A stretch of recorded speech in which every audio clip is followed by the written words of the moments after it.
Friends, మనం శ్రీమద్ వాల్మీకి రామాయణం నుంచి ఒక ప్రశ్నను పరిశీలిద్దాం. క్వశ్చన్ ఏంటంటే, which kingdom did Vali rule before his brother Sugriva took over the throne? Vali సోదరుడైనటువంటి సుగ్రీవుడు సింహాసనాన్ని చేజిక్కించుకోకముందు వాలి ఏ రాజ్యాన్ని పరిపాలిస్తూ ఉండేవారు అని చెప్పి ప్రశ్న అడుగుతున్నారు. ఆప్షన్స్ వచ్చి అయోధ్య, మిథిల, కిష్కింద, లంక. సమాధానం కిష్కింద. వాలి ఏ రాజ్యాన్ని పరిపాలిస్తూ ఉండేవారు? కిష్కింద రాజ్యాన్ని పరిపాలిస్తూ ఉండేవారు.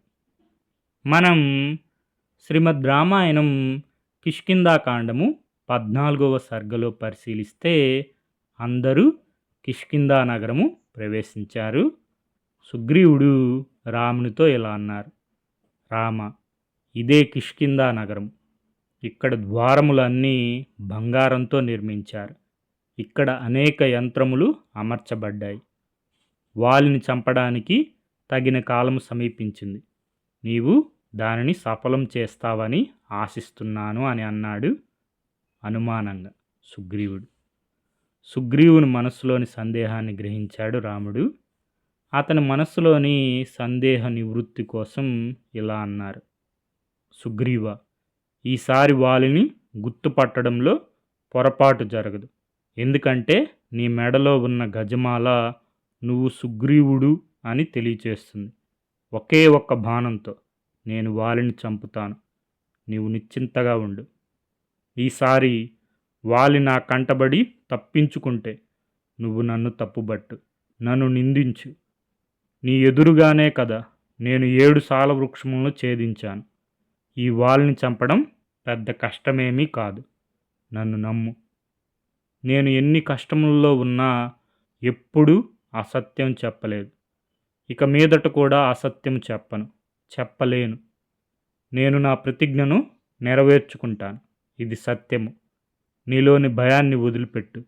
ధైర్యంగా వాలితో యుద్ధం చెయ్యి. వాలిని యుద్ధానికి పిలువు.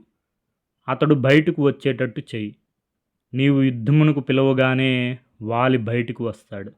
ఎందుకంటే అతడు ఇప్పటిదాకా ఓటమి ఎరుగుడని నువ్వే చెప్పావు కదా. అతనికి తన బలం మీద, పరాక్రమం మీద నమ్మకం ఎక్కువ. తన్ను తాను పొగుడుకుంటూ ఉంటాడు. కాబట్టి నీతో యుద్ధానికి వస్తాడు. నా చేతిలో చస్తాడు.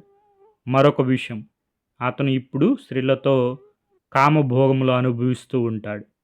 స్త్రీల మధ్య ఉన్న వాలి తనను ఎవడైనా ఎదిరిస్తే సహించలేడు. వెంటనే బయటకు వస్తాడు. కాబట్టి సుగ్రీవ, వాలిని యుద్ధానికి పిలువు అని అన్నాడు రాముడు సుగ్రీవునికి ధైర్యం చెప్తూ. రాముడు పలికిన ధైర్యవచనాలకు సుగ్రీవుడు పొంగిపోయాడు. గట్టిగా గర్జించాడు. తొడచరిచి వాలిని యుద్ధానికి పిలుస్తూ పెద్ద పెద్దగా రంకెలు వేశాడు. సుగ్రీవుడు అరుస్తున్న అరుపులకు, వేస్తున్న రంకెలకు కిష్కింద అదిరిపోయింది.